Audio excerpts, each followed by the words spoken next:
Welcome back to Talent Hub Talk.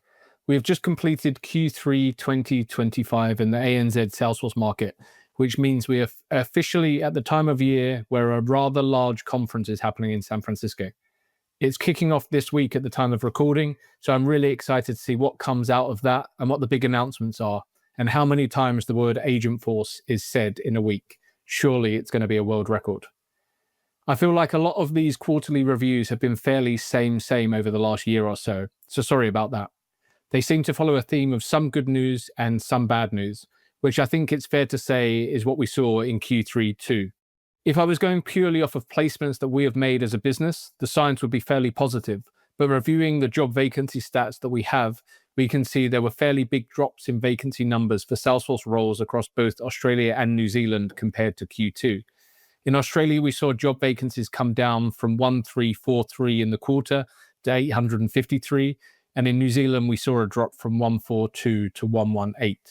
Most of our placements this quarter were directly with end customers who were adding to their internal Salesforce teams. We worked with customers from a range of industries, placing people into several fintechs, health organizations, and not-for-profits. 95% of our job volume was for permanent or fixed-term hires, only really seeing a handful of contract roles across the quarter. Although most of our placements were with end customers, we were briefed on several roles with large consulting firms, and these are roles we are still working through, so hopefully they will translate to placements soon.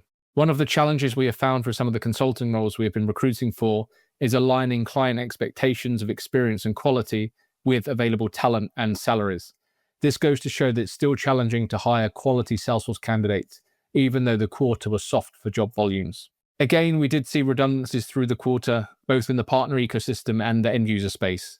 We heard of people that were on the bench being made redundant from a few partners, as well as almost a whole project team being let go from a partner as they were approaching the go live of a big project. We did also see some redundancies across other industries like banking and fintechs. Although we are hearing of some Agentforce projects, we have seen a trend in some larger businesses in the banking and retail space where companies are choosing to integrate other AI products, such as Gemini, into Salesforce rather than going with Agentforce. We've also been briefed on some engineering requirements to work with AI, where Agentforce could be the solution, but customers are keeping an open mind to seeing what the best fit may be, rather than going all in on Salesforce AI. So let's see what comes out of Dreamforce. Maybe the Agentforce offering becomes more compelling and it kickstarts the quarter.